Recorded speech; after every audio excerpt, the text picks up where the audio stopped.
Graças e paz, igreja. Glória a Deus. Hoje nós vamos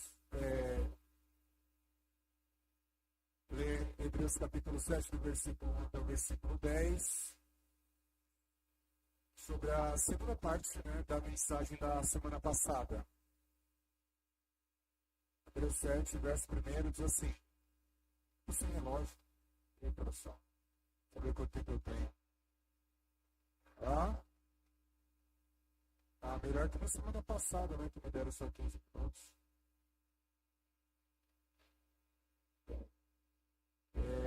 Esse Melquisedeque era rei de Salém e também sacerdote do Deus Altíssimo. Quando Abraão regressava para casa, depois de derrotar os reis, Melquisedeque foi ao seu encontro e o abençoou.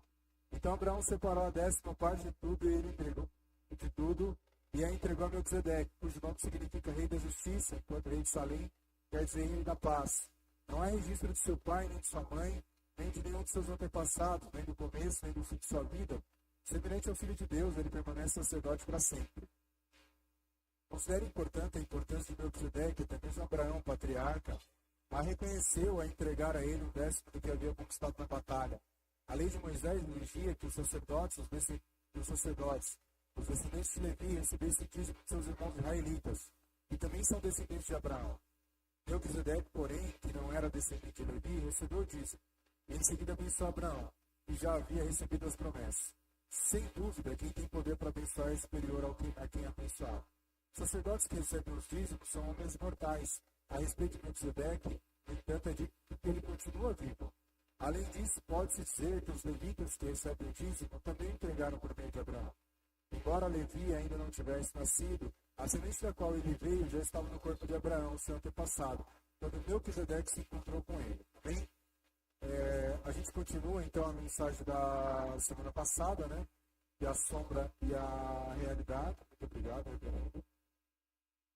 A sombra e a realidade. E vamos falar sobre o texto de... Hoje nós vamos falar um pouquinho sobre o que vocês acham que nós vamos falar hoje? Dízimo. Dízimo e oferta. Dízimo. Mais especificamente sobre o dízimo. O que é o dízimo? Por que é importante? E assim, eu vou contextualizar um pouquinho para vocês. Eu sou cristão desde os meus 14, 15 anos de idade. Já faz bastante tempo. O pastor Ricardo tinha cabelo, o André era magro, Daniel não era nem nascido, o Edivaldo também tinha cabelo. Vocês verem o tempo que faz bastante tempo. E desde essa época, quando eu cheguei na igreja, eu aprendi a dar o dízimo. E eu sempre fui dizimista desde a minha adolescência. Só que o dízimo ele tinha um outro peso, para mim, assim, era como se fosse uma obrigação, Eu tenho que dar o dízimo, porque o que a gente ouvia falar é que se a gente tivesse dízimo, coisas ruins aconteceriam, E Deus enviaria pragas para a nossa colheita, que Deus enviaria pragas para a nossa vida, que as coisas começariam a dar errado. Então, eu disse que ele tinha essa finalidade. Eu tinha tanta responsabilidade com isso, que mesmo quando eu não estava firme na igreja, quando eu estava afastado do caminho do Senhor, o envelope chegava na igreja. Tanto era a minha preocupação em relação à fidelidade. Para mim, era como se eu estivesse sendo fiel a Deus. É o mesmo caso da pessoa que fecha o plano de um ano da academia e vai um dia no mês e depois para de ir, mas não cancela o plano porque ele está fazendo academia. Uma vez que ele está pagando, ele está fazendo. Se ele para de pagar, ele para de fazer. A academia é home office. Então, o dízimo, ele tinha essa finalidade. Quando eu comecei a trabalhar, que eu comecei a ganhar um pouquinho melhor, eu sempre tinha essa preocupação em dar o dízimo. Isso até durou um tempo da minha vida, até quando eu comecei a estudar um pouquinho a teologia reformada, eu comecei a fazer o Mackenzie e tal, aí você começa a ouvir as pessoas falarem que o dízimo ele é algo que pertence à lei. E que o cristão ele não está mais dentro da lei, ele está dentro da graça. E aí, por isso, o dízimo não é uma obrigação. E aí começa a pensar, poxa, e por que as igrejas, elas cobram dízimo? Né? Literalmente cobram, né? Tem igreja que se você não dizima, você não pode cear. Se tem igreja que se você não dizima, você não pode ser um obreiro. Tem igreja que se você não dizima, você começa a ser sancionado. Começa a ter um monte de sanções, fora as ameaças, né? De que coisas ruins vão acontecer com você, ou que alguma coisa vai dar errado na sua vida.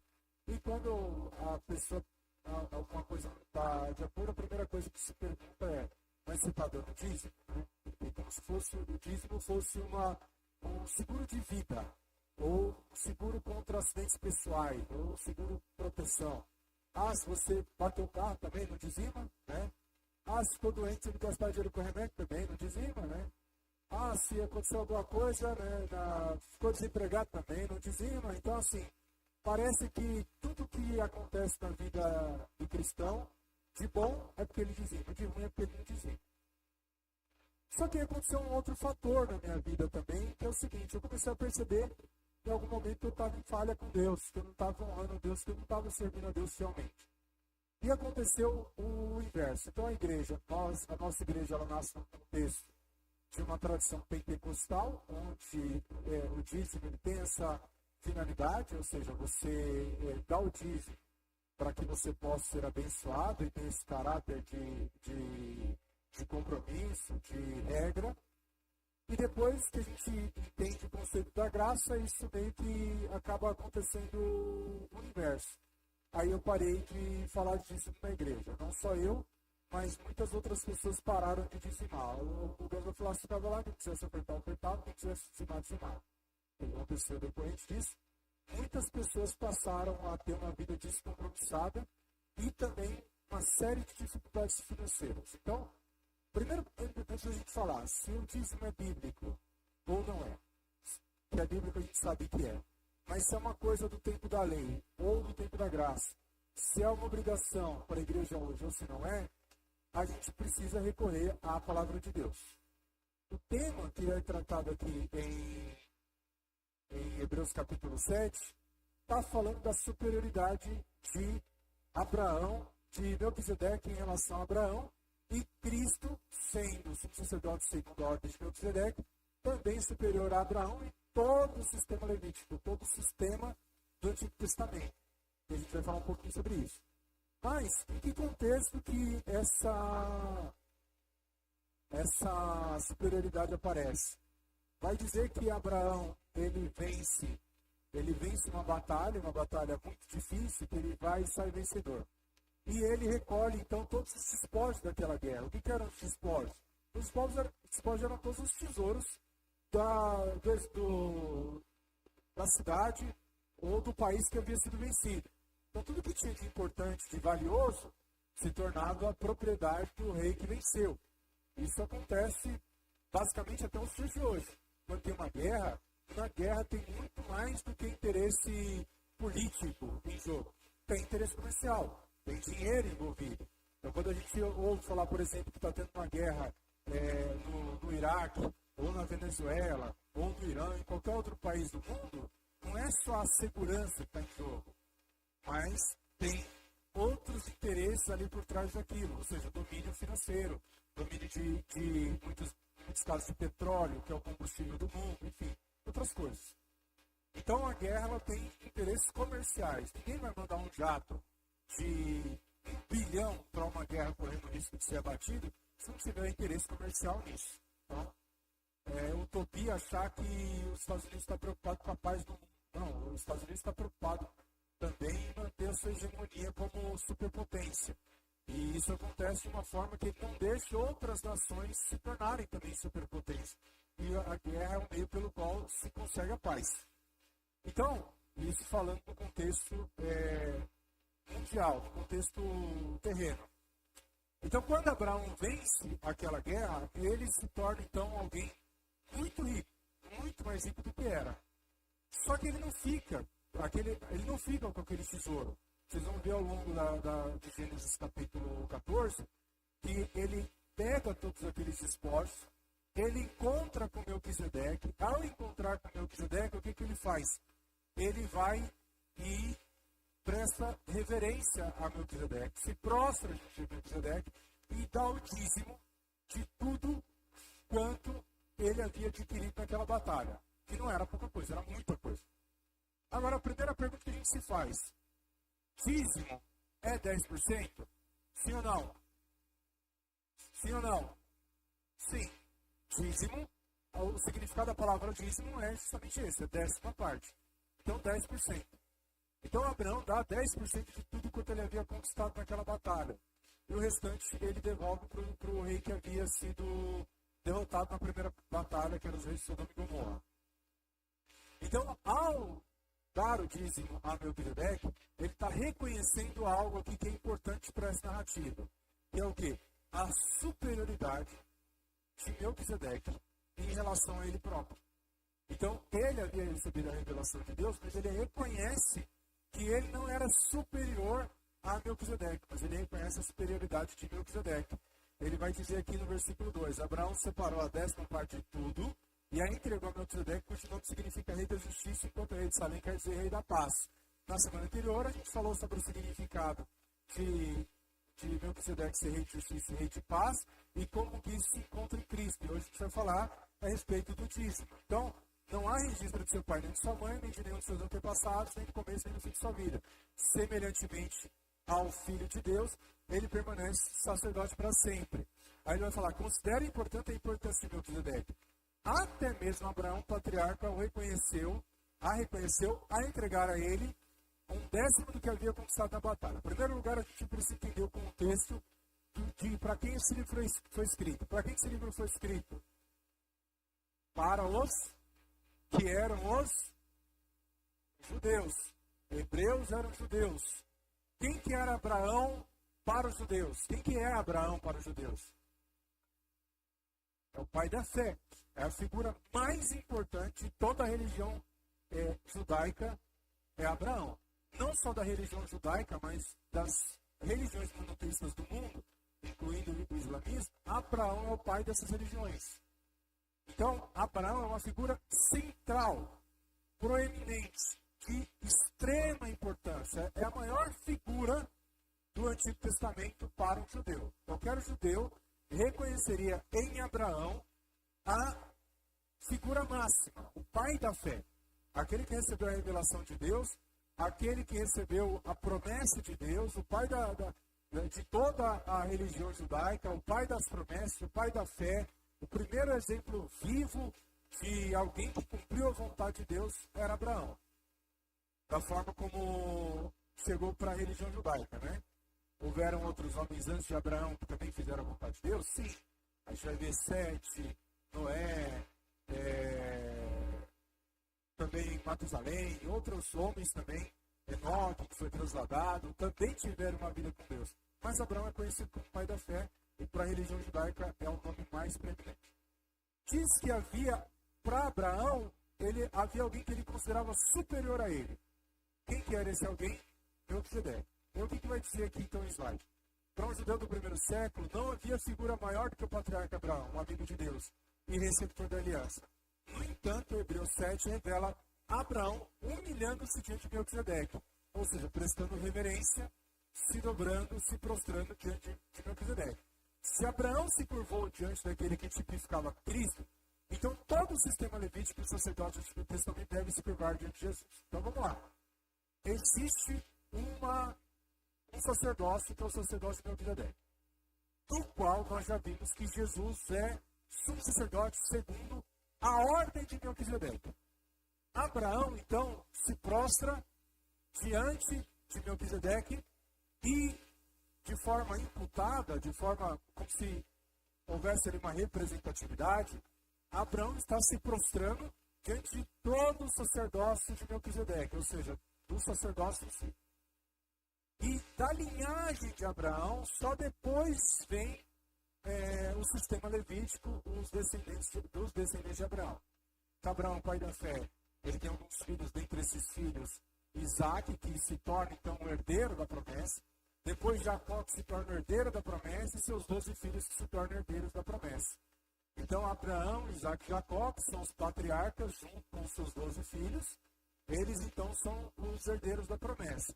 E da linhagem dos 12 filhos de Jacó, Deus elegeu uma linhagem, que é a linhagem de Levi, para que se tornassem sacerdotes diante de Deus, em uma nova ordem, que era a ordem da lei. Ou seja, Deus revela então para Moisés as leis, e os guardiões da aliança, os guardiões da lei, os responsáveis por ensinar, por guardar e por fazer-se cumprir a lei de Deus, quem que eram? Tá fácil, essa é fácil. Quem eram os guardiões da lei?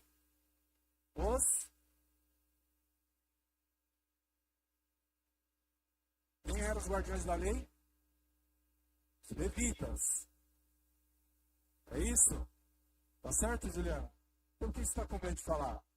Pô, você falou... Pô. Então vamos lá. Então os levitas. Aí, aqui vocês estão vendo aqui do lado direito. Então aqui tem Melquisedeque e Cristo, Cristo ser maior do que Abraão e Levi, que são menores. Porque eles dão dízimo e recebem a bênção. Então aquele que abençoa é maior do que aquele que é abençoado. Então o pai, ele pode abençoar o filho. Espiritualmente falando, o pai que profere a bênção sobre a vida dos filhos, e não os filhos proferem a bênção sobre a vida do pai. Os filhos podem abençoar os pais? O dinheiro pode, mas espiritualmente é o pai que abençoa o filho. Se os filhos quiserem abençoar os pais, pode. A hora que quiser, não é, pastor Ricardo? Tá liberado, não tá? Então, quem abençoa, espiritualmente falando, o pai abençoa o filho. Como é o caso que a gente vê em Isaac, quando Isaac vai abençoar os seus filhos, Esaú e Jacó. Isaac profere bênção sobre Jacó, achando que está abençoando Esaú, e depois, quando Esaú chega, já não tinha mais bênção para ele.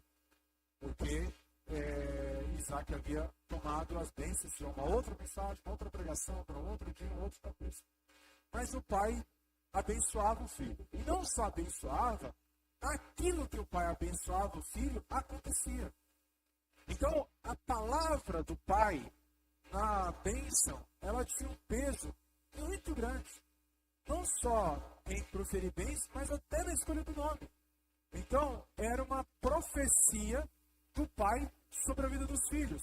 Abraão abençoou Isaac, Isaac abençoou Jacó, Jacó abençoou seus filhos. Quando a gente vê Jacó abençoando seus filhos, ele abençoa cada um dos seus filhos, e a herança espiritual que ele deixa para os seus filhos é a herança que eles vão carregar para o resto das suas vidas. A tribo de Judá foi abençoada como sendo o leãozinho do qual a descendência de Cristo viria. Se você vê a bênção que Jacó proferiu, Israel proferiu sobre Levi, é uma bênção que era para o filho mais velho. Mas o seu filho mais velho havia pecado contra ele. E os seus 2 filhos mais moços, na linhagem, também haviam pecado quando foram lá e se vingaram no contexto que sua irmã havia sido estuprada. Enfim, a gente vai falar de todos esses exemplos, a gente vai precisar aqui de muitas e muitas e muitas horas. Panorama do Antigo Testamento, ou seja, mas é coisa que vocês precisam saber, para vocês poderem entender.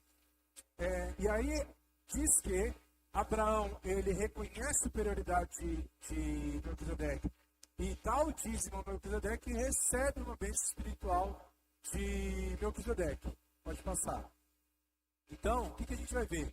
Na aliança sacerdotal do Antigo Testamento, a aliança do Antigo Testamento já havia se rendido à nova aliança antes mesmo de qualquer uma dessas 2 alianças existirem. Então, Melquisedeque vai falar de uma aliança anterior à graça, ou seja, Melquisedeque, a revelação de Melquisedeque vem 430 anos antes do Levítico, 430 anos antes da revelação da lei. Abraão já estava dando dízimo. Antes da lei, o dízimo já era uma prática. Então, o dízimo não é do tempo da lei. O dízimo é anterior à lei. 430 anos, Abraão já estava dizimando, Abraão já estava dando dízimo, Abraão já estava pagando ali a sua oferta daquilo que ele havia recebido. Então, a gente vai ver, como que a gente vai ver isso? Houve a queda em Adão, onde toda a humanidade estava representada em Adão, Adão caiu. Também em Abraão, todo o sacerdócio levítico, todo o sistema do Antigo Testamento está dentro da figura de Abraão, ou seja, Levi e todo o futuro sacerdócio judeu. Hebreus 7,10 vai dizer que estava nos lombos de Abraão, ou seja, já estavam ali como a semente de Abraão, uma vez que descendem dele. Então, quando Abraão dizimou, Hebreus vai dizer que todo o sacerdócio levítico também havia dizimado, porque estavam ali representados em Abraão.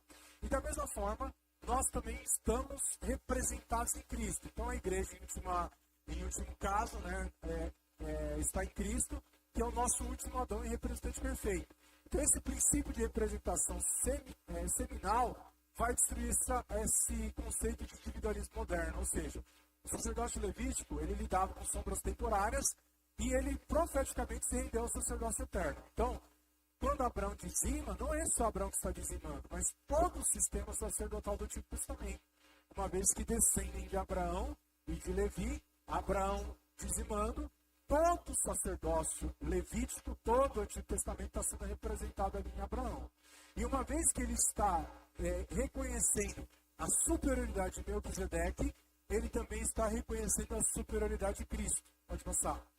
Então, o que a gente vai ver aqui sobre a ordem de Arão, que é a ordem levítica, e a ordem de Cristo, que é a ordem de Melquisedeque? Por que a gente está falando de sombra e realidade? A sombra não é a coisa em si. Quando a gente vê uma sombra, aquilo por si só não é a coisa, mas representa que existe algo que é real. Existe uma realidade. Se você estiver ali passando por um beco e você vê no beco a sombra projetada de uma pessoa, você sabe que ali tem uma pessoa. Então, se você está preocupado em ser assaltado, você já sabe que ali, possivelmente, isso é uma pessoa. Pode ser um poste, pode ser qualquer outra coisa, pode não ser uma pessoa, mas existe uma realidade além daquilo que a sombra está projetando. Então, a sombra, ela só vai apontar para algo. Todo o sistema do Antigo Testamento é uma sombra do Novo Testamento. Tudo aponta para Cristo. E Melquisedeque também é uma sombra de Cristo. Então, quando a gente lê a respeito de Melquisedeque, Melquisedeque é uma figura extremamente enigmática. Ele aparece em Gênesis 14, sem ninguém saber de onde veio, sem ninguém saber para onde vai, sem ninguém saber quem eram seus pais, qual era a sua descendência, quando nasceu, quando morreu, se morreu. Olha só, porque a Bíblia vai dizer que ele continua vivo, uma vez que não há registro da sua morte. O sacerdócio dele é um sacerdócio que permanece até hoje. E aí vai dizer que Jesus, ele herda esse sacerdócio, sendo sacerdócio não do tempo da lei, porque Jesus não era descendente de Levi, mas é do tempo da graça, que é anterior à própria lei, porque estava representado em Melquisedeque. Então, a natureza da ordem levítica, a ordem de Arão, quem eram? Homens mortais e falhos, Hebreus 7:8. Já a ordem de Melquisedeque é representada através de quem? De Cristo, que é o Filho sem pecado que vive para sempre. No sacrifício, na ordem araônica, levítica, sangue de bodes e novilhos, ou seja, um sacrifício repetitivo, porque não era um sacrifício suficiente, ele não apagava os pecados, ele aplacava a ira de Deus. E uma vez que o povo continuava pecando, o sacrifício continuava sendo necessário. Já na ordem de Melquisedeque, o Filho sem pecado que vive para sempre. Perdão, oferecer a si mesmo de forma definitiva. A duração era uma duração temporária, ou seja, o sacerdócio ele durava até a morte do sumo sacerdote. Quando morria o sumo sacerdote, um novo sacerdócio era instituído. Já o sacerdócio de Melquisedeque é um sacerdócio eterno e inquebrável. E o propósito da ordem araônica era que ele lidava com as sombras, que era a lei, e já a ordem de Melquisedeque traz a própria realidade celestial, que é a graça. Pode passar. Então, como a gente falou, existe um tempo em que a graça, que é Gênesis 14, quando Abraão dá o dízimo, a Melquisedeque acontece 400 anos antes da lei. E isso, por que isso é importante? Para a gente entender o seguinte. A lei diz que os sacerdotes deveriam receber o dízimo de toda a comunidade judaica, 10% de absolutamente tudo, 10% do gado, 10% da colheita, 10% da farinha, 10% do coentro, do endro, tudo que era produzido, de tudo que era produção, deveria ser enviado para os levitas. Para que isso era necessário? Para sustento do templo, que era o templo de Deus, e para sustento de todos os levitas, porque os levitas não trabalhavam. Eles viviam exclusivamente do serviço religioso. Então eles tinham como sustento os dízimos de toda a comunidade de Israel. Então de tudo que era produzido, 10% era destinado aos levitas, que era o salário dos levitas e era também o mantimento deles e também para a manutenção do templo. Tudo que os levitas tinham era arrecadado através do dízimo. Eles não trabalhavam, não tinha levita dando curso de coach, não tinha levita ensinando a dinheiro, não tinha levita cobrando ritual por dinheiro. Tudo que eles recebiam era decorrente do dízimo.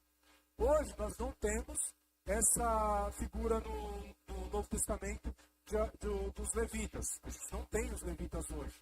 Os levitas, eles eram exclusivamente do tempo da lei e do sacerdócio araônico, no caso da religião judaica. Então não existem levitas na igreja contemporânea. A igreja cristã, protestante, não tem levitas.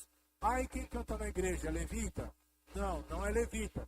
A não ser que seja da tribo de Levi. Mas se você trouxer a sua ordem genealógica aqui, e aponte que você veio da tribo de Levi, aí você pode ser chamado de levita aqui na igreja também. Canta e toca na igreja não é levita. Então o que é levita?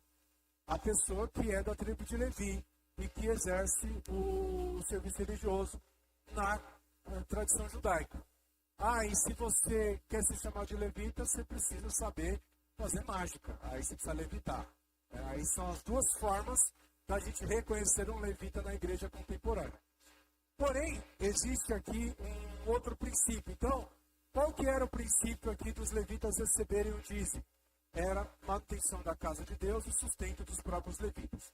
E o que acontecia se eles não observassem, se eles não dessem o dízimo? O que acontecia com eles? O que acontecia? Vamos lá, hoje está fácil, hein?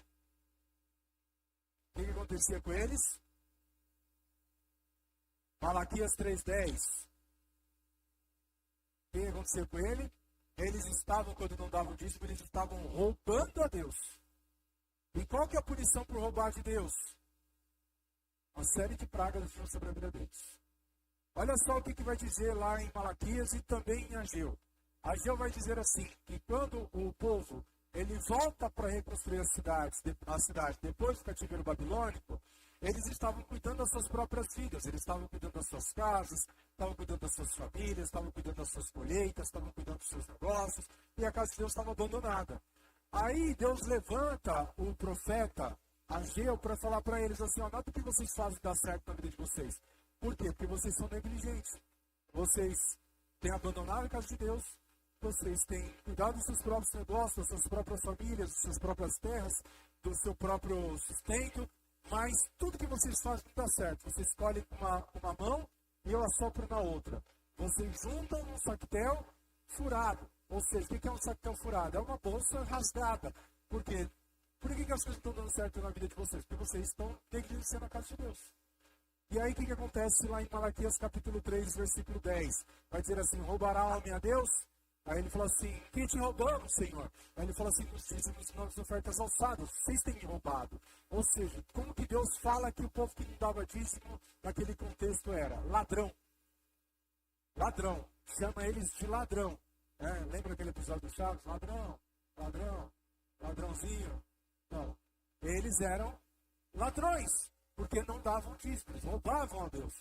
Como que a igreja usurpou esses termos, esses conceitos, para criar um sentimento de dominação sobre o povo e, de certa forma, enriquecer a igreja. Pode passar.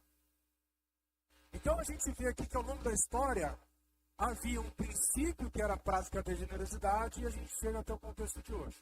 Então como que era na igreja primitiva? Então a gente falou do tempo da lei, onde o dízimo era uma obrigação passível de punição. Se não dizimasse, era penalizado. Por quê? Com colheitas ruins, com pragas na colheita, aí vinha o gafanhoto, o cortador, o migrador, o pulgão, a locusta, que eram pragas da colheita e que a igreja contemporânea disse que eram demônios de atuações específicas na vida daqueles que não eram dizimistas. Esse é o ponto. Então, como que era na igreja primitiva? Era uma generosidade radical. Ou seja, quanto que era o dízimo na igreja primitiva? Quanto que era o dízimo na igreja primitiva? Igreja do primeiro século. Quanto que era o dízimo? 100%. Eles davam tudo. Tudo. A Bíblia diz que eles não tinham nada quem tinha propriedades, vendiam as propriedades para dar todo o dinheiro para a igreja. Por que eles faziam isso? Porque eles acreditavam tanto na volta de Cristo, tanto na necessidade de pregação do Evangelho do Reino, que eles não tinham necessidade de ter nada. Eles faziam tudo para que o Evangelho fosse propagado, para que a igreja tivesse condições de se sustentar, de crescer, de expandir a pregação do Evangelho. Eles não tinham nada em comum, não tinha nada assim, isso aqui é meu, era tudo igreja, tudo igreja. Eles viviam num contexto comunitário. Então era uma generosidade radical que era, além dos 10%, tudo era compartilhado para missões, órfãos e viúvas. Esse era o contexto de Atos capítulo 2 e Atos capítulo 4. Aí vem para a Idade Média. Aí o que acontece? Há uma distorção. Assim. Então o dízimo é transformado em imposto estatal, coercitivo para enriquecer o clero e oprimir os pobres. Então assim, o dízimo nesse contexto era utilizado como um meio de dominação e de se alcançar o favor de Deus através das ofertas e dos dízimos, do dinheiro. Então as pessoas pagavam para alcançar o favor de Deus. Quando estava ali prestes à beira da morte, alguém que era muito rico, havia cometido pecados a sua vida inteira, chamava ali a igreja para dar extrema unção, né? Quando chegava na hora da extrema unção, o cara transferia de bom grado todos os bens dele para a igreja. Para quê? No intuito de não passar pela punição do inferno, da morte, e passar direto, né, pelo purgatório, que foi uma criação da igreja para quê? Para que as pessoas pudessem ali pagar para não passar por esse período ali de sofrimento, né? Lá direto para o paraíso. O que acontece então na Reforma Protestante? Calvino revisita as Escrituras, a lei cerimonial cai, mas a equidade moral do dízimo permanece para sustentar o ministério e os necessitados. Ou seja, Calvino não abole a questão do dízimo, mas ele tira essa usurpação exagerada que tinha como finalidade enriquecer a igreja. Então, o período que a igreja medieval mais cresceu foi durante esse período do ano 800 até 1500, que foi quando a igreja expandiu. Lembrando que a gente já falou sobre a questão do reino e do sacerdócio.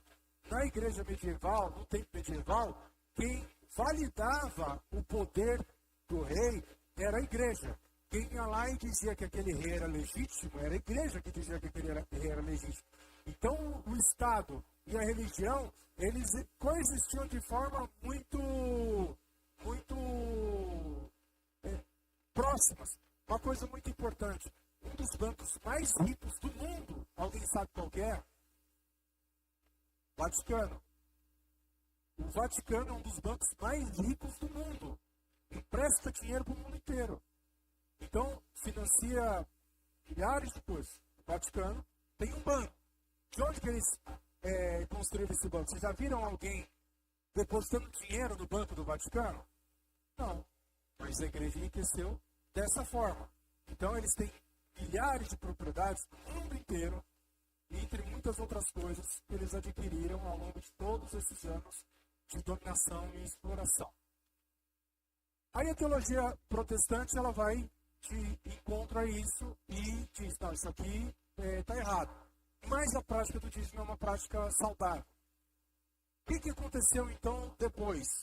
Veio as igrejas neopentecostais e a teologia da prosperidade, que não é recente, mas também não é tão antiga assim, que vem com esse bojo de você alcançar o favor de Deus através dos dízimos das ofertas, que é a barganha financeira.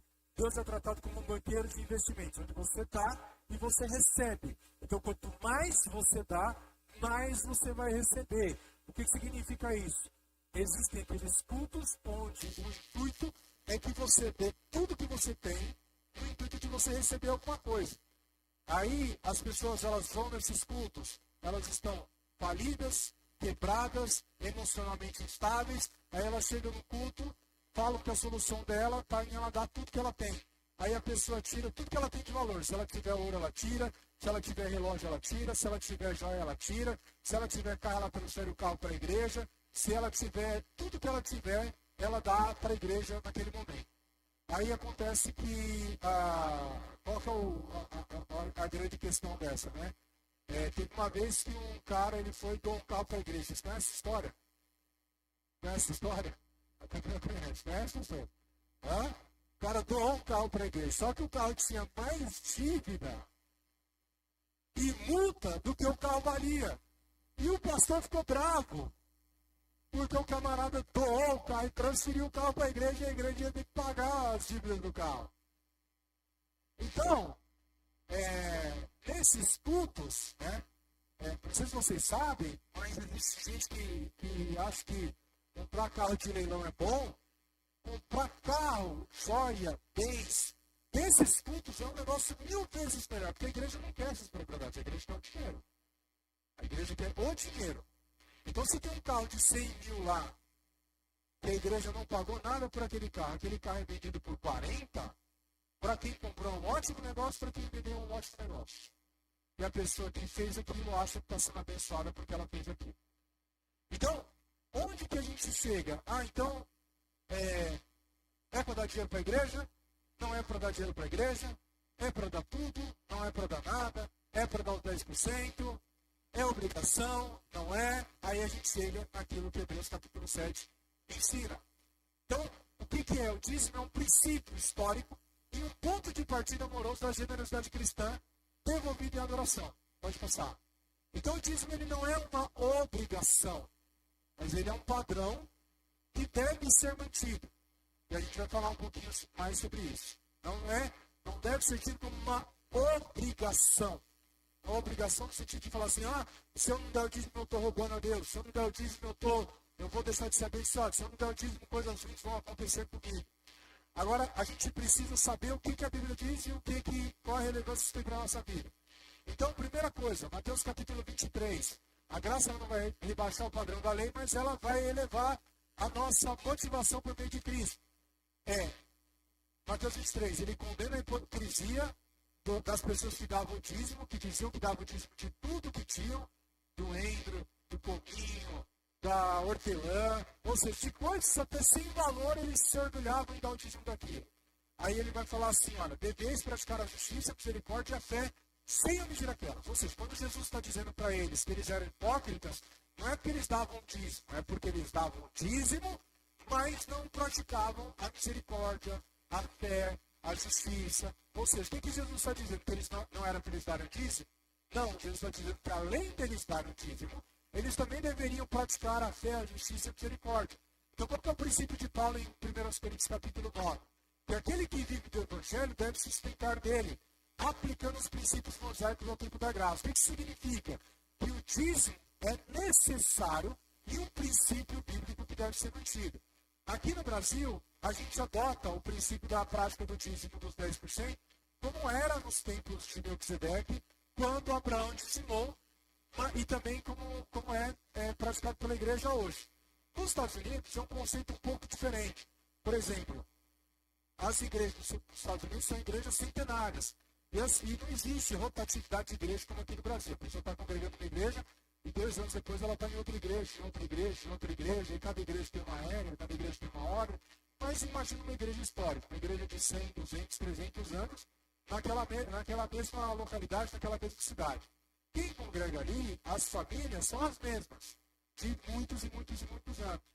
No início do ano é feito um planejamento anual de como é o orçamento daquela igreja. Naquele planejamento é feito uma organização do que a igreja precisa se manter. Bom, o salário do pastor é X, a manutenção do templo é Y, os investimentos que a gente vai ter que fazer na igreja desse ano é tanto, e aí chega-se no valor de um determinado valor. E esse valor que chega, vamos supor, o orçamento da igreja para esse ano é $100, né? Então, dólar que é mais bonito, né? A gente ora para Deus abençoar. Eu tô até estudando inglês para orar em dólar agora. Né? O real está pagando muito pouco. Então, orar em dólar, orar em inglês, né, André? Para ver se a bênção vem em dólar. Então, quando eles voltam ao planejamento anual, quantas famílias tem? Tem 10 famílias, por exemplo. Tem 15 famílias. Divide-se o orçamento por aquelas 15 famílias. Se a família quiser fazer o pagamento do dízimo do ano inteiro em uma parcela só, ela faz. Se ela quiser dividir em 10 parcelas, ela divide. Se ela quiser dividir em 2 parcelas, ela divide em 2 parcelas. O que está implícito ali? O compromisso. O compromisso deles com a igreja. A gente serve a Deus na igreja. A igreja tem custos. Então a igreja tem custo com aluguel, a gente não tem um prédio próprio ainda, a gente tem custos com a manutenção da igreja, a gente tem custos com internet, transmissão, água, luz, além dos projetos da igreja que a gente tem. Como que se mantém? Isso se mantém através dos dízimos das ofertas. Os 10% é para essa manutenção. Só que tem gente que oferta e dizima, tem gente que não faz. Quem o faz está agindo contra aquilo que é um princípio bíblico. Estou dizendo que se você não quiser, coisas vão acontecer na sua vida. Mas é um princípio bíblico de fidelidade e devoção a Deus. Então, nós não compramos a salvação nem pagamos taxa ao templo de Levi. Tem igrejas até que dizem que se você não dizimar, aí olha a associação que eles fazem. Malaquias capítulo 3, 10 vai dizer o quê? Quem não dizima é o quê? Ladrão. E Apocalipse 22 diz o quê? Que diz Apocalipse 22 que fala que os ladrões não herdarão ainda os céus. Então, se você não dá o dízimo e é ladrão, você não é salvo. Então, dizem que o dízimo é até meio de salvação. Aqui você nunca ouviu isso e nunca vai ouvir. Não cremos nisso. A salvação é graça. E graça é favor imerecido. Não existe nada que a gente possa fazer para comprar a nossa salvação. Nem dar o dízimo, nem dar oferta, nem fazer qualquer coisa. A salvação é um meio de graça. Devolvemos os dízimos e ofertas ao Senhor como símbolo de fidelidade. Apropriar-se deles é reter o que pertence ao provedor. Por que a gente não dizima? Tem um motivo para a gente não dizimar. Aí que existe o princípio que está no coração de cada um de vocês. Por que a gente não dizima? Eu não dizimo porque eu ganho pouco. Você não dizima porque ganha pouco, ou ganha pouco porque não dizima. Se o dízimo é um princípio bíblico e a fidelidade a Deus, Deus não apoia a fidelidade. Essa é uma pergunta. Outra pergunta. 10% é muito. Será que a gente não gasta muito mais de Uber, de iFood, do que os 10% que a gente daria de dízimo no mês, em que seria útil para o crescimento da casa de Deus, o crescimento da obra de Deus e também para a pregação do Evangelho? É porque não sobra dinheiro. Não sobra dinheiro, a gente não está invertendo as prioridades. A prioridade não é o dízimo primeiro, uma vez que o dízimo, ele vem, olha só, Abraão, ele não deu do que sobrava. Ele primeiro dizimou e depois destinou o restante aos reis que haviam sido vencidos.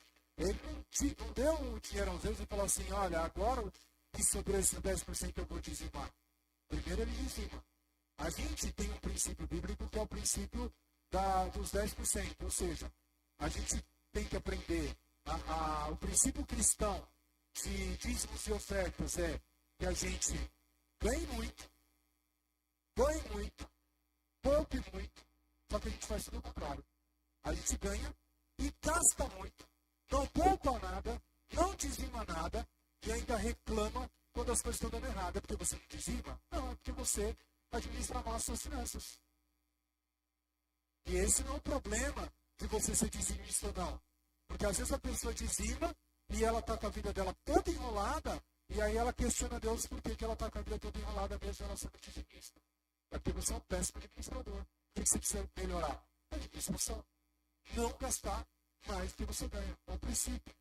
Então, existem alguns princípios que precisam ser seguidos. Então, existem algumas coisas que a gente precisa colocar em prática na nossa vida. Nós precisamos romper ciclos. Quando eu cresci, imagina o seguinte. Meu pai, ele veio do Nordeste sem uma educação formal. E tudo que ele conquistou com muito trabalho.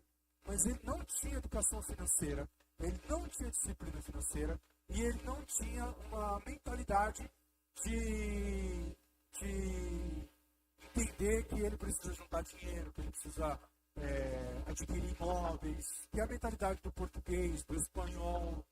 Porque isso, o que vai fazer isso? Vai transformar em quê? Ao longo da vida? Em riqueza, dividendos.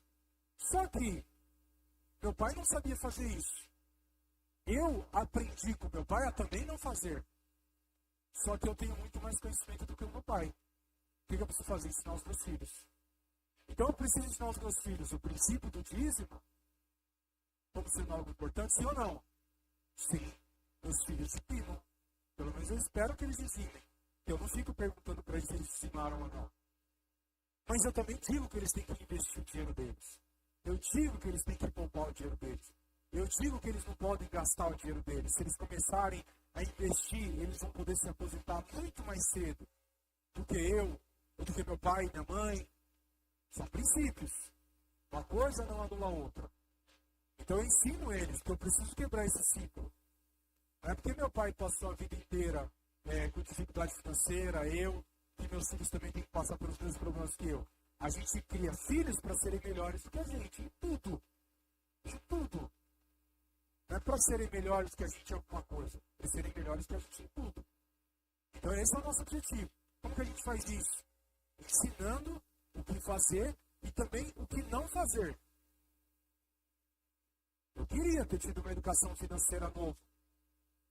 Eu tive apartamento próprio e vendi o apartamento.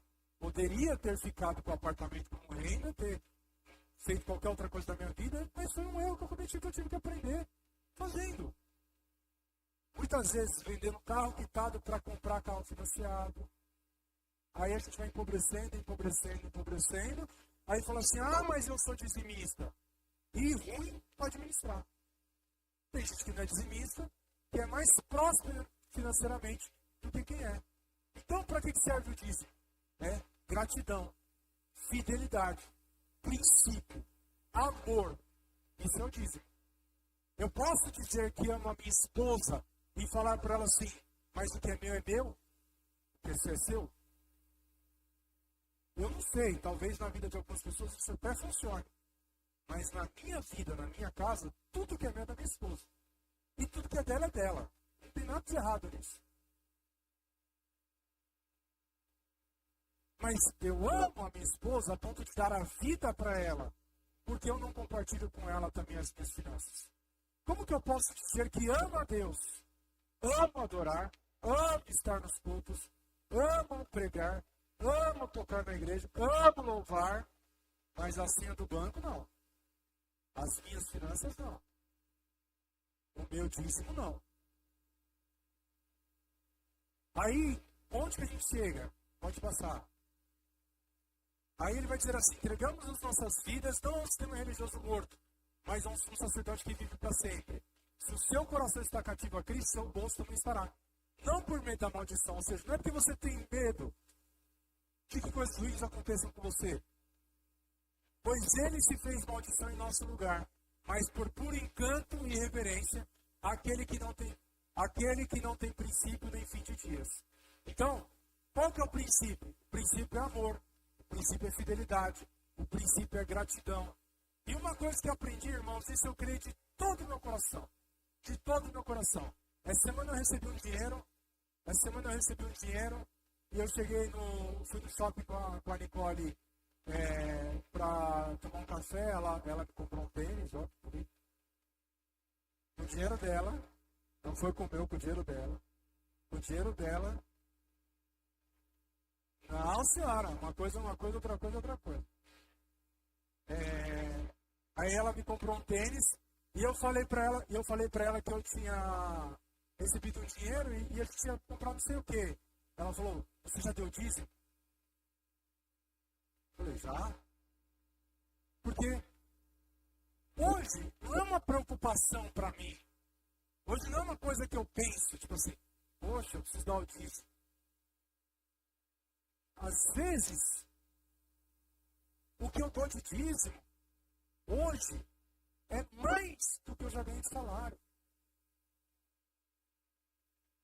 O que é isso? É a bênção de Deus sobre a minha vida. A Bíblia diz que as bênçãos correrão atrás de nós e nos alcançarão. Então a gente não tem que ter medo de dar e que vai faltar. Mas amor e fidelidade a Deus não se compra, não se mede.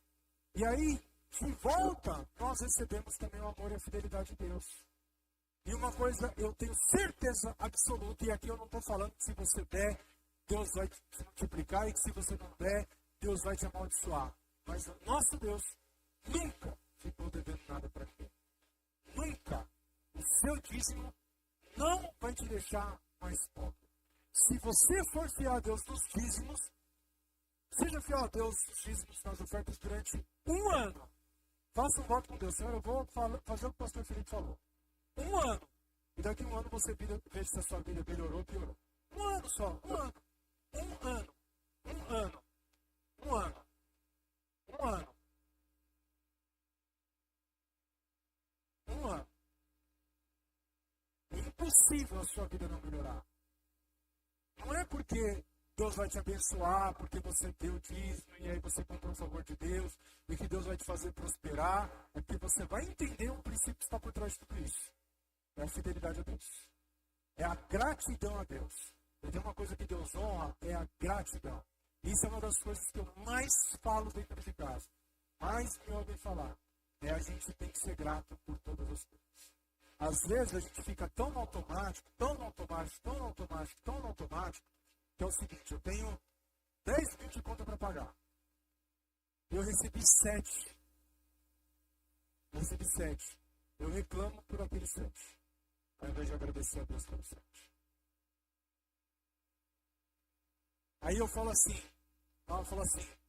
eu não vou ter dinheiro para pagar as contas esse mês. Tudo que você fala, você tem que tomar cuidado com aquilo que você fala, porque isso se torna uma verdade na nossa vida. Se você fala assim, não vou ter tal coisa, você não vai ter. Comece a orar, comece a viver a prosperidade de Deus. Falar assim, Senhor, eu quero pagar minhas contas em dia. Senhor, eu quero pagar as minhas dívidas. Não tem como você prosperar devendo. Tem como você prosperar sem você honrar os compromissos que você tem. E outra coisa muito importante, e aqui eu quero trazer uma última palavra para a sua vida. Pastor, eu não entendi que eu preciso dizimar, que eu tenho que ofertar, e a oferta tem que ser superior ao dízimo, porque aí está falando de outro princípio. Aí é semeadura, aí é o princípio da semeadura, que é quanto mais se semear, a Bíblia diz assim que aquilo que o homem semear, isso também vai colher. Aí tem uma outra questão que o Mateus vai falar. Se você sabe que o seu irmão tem alguma coisa contra você, vai e se conserte com ele enquanto ele está com ele no caminho. É no caminho. Não adianta você dizimar e ofertar e estar sem falar com o irmão, saber que o irmão está chateado com você por alguma coisa que você fez, saber que você magoou, feriu, falou. Mas ele fez também. Não importa. É você que está aqui, é você que Deus está cobrando. E a fruta mais madura é a que cai primeiro. 2 erros não fazem um acerto. Se eu brigar com o André pode nunca me pedir perdão. A minha obrigação é lá pedir perdão para ele. Pode ele ter começado ou pode ele ter terminado. Mas a minha obrigação é ir lá pedir perdão para ele. E perdoá-lo também. Aí existe um outro princípio. A gente não perdoa quando a pessoa nos pede perdão. Quando é que a gente perdoa? Quando? A pessoa precisa te pedir perdão para você perdoar? Não. Se a pessoa nunca te pedir perdão, você pode perdoar ela? Deve. Esse é o princípio. Esse é o princípio. Independe do ofensor pedir perdão para você ou não. Você pode perdoar a pessoa sem que essa pessoa te peça perdão. Lembra da justiça e a paz? Perdoar é um símbolo da justiça de Deus. E só assim você vai ter paz no seu coração.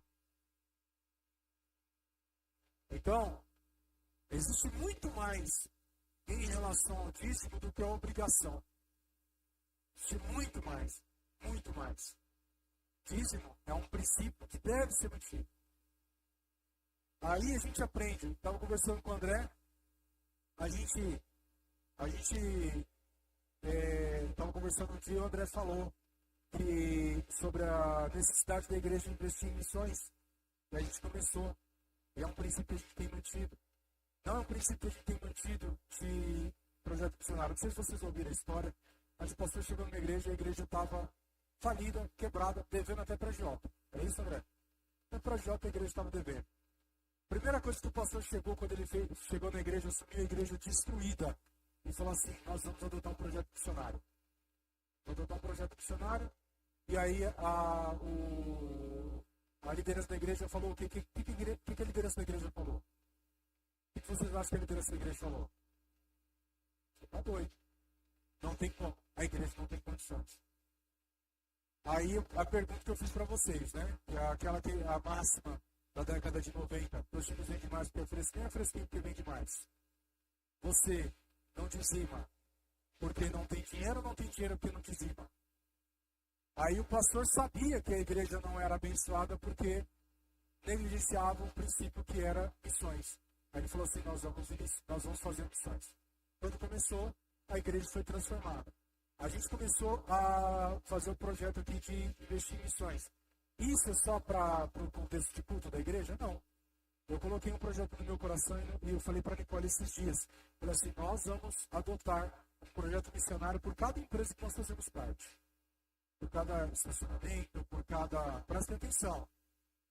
Presta atenção para vocês que são empresários. Falei para a Nicole, nós vamos adotar um projeto missionário por cada empresa que nós fazemos parte. A gente começou pela Chocolate Verde, estacionamento, loja. A gente vai adotar um projeto missionário. Ah, é muito, é pouco? É um compromisso que a gente assume com o missionário. E não é o mesmo projeto de um ano. A gente vai começar a abençoar missões. Porque o princípio bíblico não é de ter, mas é de transbordar. Quanto mais eu abençoar, eu sei que eu serei abençoado. A nação de Israel era uma nação próspera, a ponto de Deus falar para eles, vocês terão, a ponto de emprestar a muitos e não tomarão emprestado. Vocês serão prósperos. Se eles, que eram cumpridores da lei, que estavam debaixo das obrigações da lei, recebiam a bênção de Deus, quanto mais nós, adotando o princípio de abençoar a obra de Deus, no tempo da graça, será que nós seremos muito mais abençoados? Olha o que Jesus disse para os discípulos. Fala assim, qualquer um que fizer qualquer coisa em prol do reino, receberá, nesse tempo, na terra, 100 vezes mais. Aí a gente está falando de princípios, não de obrigação. Eu estou ensinando para vocês hoje, é princípio, não é obrigação. Se você entender isso, você vai ser próspero. Se você não entender, pode continuar dizimando por meio da obrigação ou pode continuar não dizimando também. Aí é a sua consciência. Mas se você entender, eu tenho certeza que você vai ser abençoado. Amém? Que Deus fale mais aos corações e responda ao Senhor Jesus.